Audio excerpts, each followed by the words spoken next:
আসসালামু আলাইকুম সুধীজন। জরিফার গল্পকথা চ্যানেলে সকল গল্প পেতে চ্যানেলটি সাবস্ক্রাইব করে পাশে থাকা বেল আইকনে ক্লিক করুন। আলহামদুলিল্লাহ, কবুল বলার পর ফিরোজা হঠাৎ কেঁদে ওঠে। ওর মা চটজলদি মেয়ের পাশে বসে মেয়েকে বুকে জড়িয়ে ধরেন। পাশে বসা আর সালান কবির নিজের সদ্য বিবাহিতা নববধূর দিকে নীরবে তাকিয়ে থাকে। যেন ফরিদুল হাসান নিজের জায়গা থেকে উঠে কবিরের সামনে এসে ফিরোজার ডান হাত ওর ডান হাতের মুঠোয় পুরো দিয়ে বলে, বাবা, মেয়েরা বাবাদের কাছে রাজকন্যা হলেও শ্বশুরবাড়িতে অনেক সময় হয় অবহেলিত। আমি আজ তোমার হাতে আমার মেয়ে নয়, বরং আমার মা, আমার পৃথিবীকে তুলে দিলাম। আমার বিশ্বাস তুমি আমার মায়ের মর্যাদা অক্ষুণ্ণ হতে দেবে না। আর যদি কখনো মনে হয় আমার মা তোমার কাছে বোঝা হয়ে যাচ্ছে, তো তখনই তাকে সম্মানের সহিত আমার কাছে পাঠিয়ে দিও। বাবাদের কাছে মেয়েরা বোঝা হয় না, হয় এক চিলতে প্রশান্তির সুবাস। ফিরোজার কান পর্যন্ত বাবার কথা পৌঁছায় না, চোখে জল শুধু। কবি ফিরোজার হাত নিজের আঙ্গুলে জড়িয়ে নিয়ে বলে, বাবা, আপনি জানেন না আপনি আমাকে কি দিয়েছেন। আমার বছরের পর বছর ধরে চাওয়া আজ পূর্ণ হলো। শুধু আমাদের জন্য দোয়া করবেন। জনাব ফরিদ বলেন, আল্লাহ পাক তোমাদেরকে সঠিকভাবে জীবনে চলার তৌফিক দান করেন। কবির বলে, জি বাবা। ফরিদ সাহেব চোখের জল ঢাকতে তাড়াতাড়ি ওখান থেকে উঠে চলে যায়। সবাই ব্যস্ত হয়ে পড়ে অতিথি আপ্যায়নে। কবিরের বোন আরজান রাহি ফিরোজাকে সাথে নিয়ে যায় অন্য ঘরে। ভাইয়ের সম্পর্কে ছোট ছোট তথ্য দিয়ে ভাইয়ের বিষয়ে তুলে ধরে। ফিরোজার মন ভালো করার জন্য রাহি নানান বিষয়ে আলোচনা করতে থাকে। রাহির কথা মাঝপথে থামিয়ে দিয়ে ফিরোজা বলে, আপু, আমি হলে ফিরে যাব, মাকে ডেকে দিন প্লিজ। রাহি বলে, আমি ভাইকে বলি, ভাই তোমাকে রেখে আসবে। ফিরোজা বলে, না, আমি আমার মায়ের সাথে যাব, প্লিজ মাকে পাঠিয়ে দেন।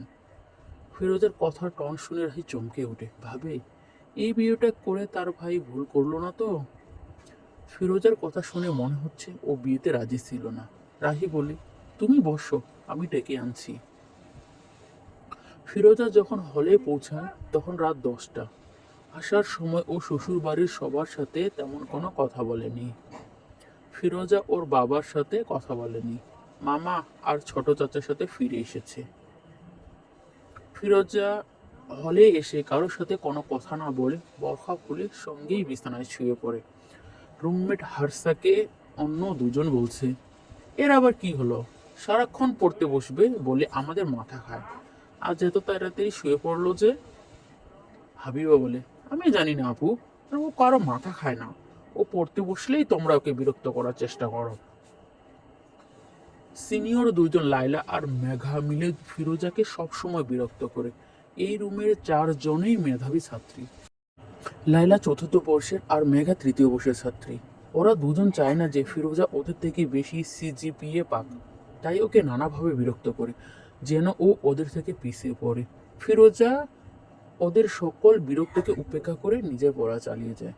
লায়লা হাবিবাকে ভেঙচি কেটে বলে, চুপ কর ফিরোর সামচি, তোদের ভাব দেখলে শরীর জ্বলে যায়, মনে হয় লাথি দিয়ে হল থেকে বাইর করি।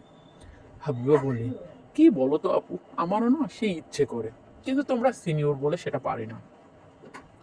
লায়লা একথা শোনার পর তেড়ে যায় হাবিবাকে মারতে। মেঘা ওকে ধরে বলে, একটু শান্ত হও আপু, আমরা কিছু করলে মেট্রন আমাদের পানিশ করবে, এদেরকে অন্যভাবে মাপ দিতে হবে। হাবিবা বলে, আরে যা, আগে তোমাদের ভয় পেলে এখন আর ভয় পাই না, আমরাও দেখব তোমরা কি করতে পারো। লায়লা আর মেঘা হালকা আওয়াজে গালাগালি করলে ও হাবিবা আর ওদের কথায় কান দেয় না, বই নিয়ে নিজের পড়ায় মনোযোগ দেয়। আজ 1 সপ্তাহ হলো কবির আর ফিরোজার বিয়ের। এর মধ্যে কবির বেশ কয়েকবার ফিরোজাকে ফোন দিলে ও ফিরোজা ফোন ধরেনি, কখনো আবার বন্ধ ছিল। কবির রাতে ঘুমিয়ে যাওয়ার আগে আজ আবার ফোন দেয়। ভাগ্য ভালো থাকায় ফিরোজা ফোন রিসিভ করে। হ্যালো বলতেই কবির গম্ভীর কণ্ঠে সালাম দেয়। ফিরোজা পরীক্ষার পড়া শেষ করে মাত্র বিছানায় শোয়ার জন্য যায়। কয়েকদিন থেকে ফোনে কার ওর সাথে কথা বলেনি, এমনকি ফোনটা পর্যন্ত দেখেনি। আজ ফোন বাজতে আননোন নাম্বার দেখে রিসিভ করতেই শুনতে পায় গম্ভীর কণ্ঠের সালাম। ফিরোজা সালাম ফিরাতেই অপর পাশ থেকে কবির বলে, ফোন রিসিভ করে যে সালাম দিতে হয় এই ভদ্রতাটুকুও কি শিখো নাই? হঠাৎ এমন কথা শুনে বোকা বনে যায় ফিরোজা। বলে, কে ভাই আপনি জ্ঞানদাতা? আমার ভদ্রতা সম্পর্কে জ্ঞান দিতে এসেছেন? আমার ভদ্রতা না দেখে নিজেরটা দেখুন। এত রাতে একজন অপরিচিত মেয়েকে ফোন দেওয়া কোন ভদ্রতার মধ্যে পড়ে? কবির অবাক হয় ফিরোজের ব্যবহার দেখি। তার জানা মতে ওর ব্যবহার খুবই কোমল। আর এখন দেখছি মেয়ে তো পুরোই ধানি লঙ্কা। কবির বলে, আমি কবির বলছি। ফিরোজার দাঁত কটমট করে বলে, আপনি কবির না ছবির যাই হন তাতে আমার কি? এত রাতে একটা মেয়েকে বিরক্ত করতে লজ্জা করে না? কবির ফিচেল হেসে বলে, লজ্জার জিনিসটা মেয়েদের ভূষণ বউ, আমাদের নয়।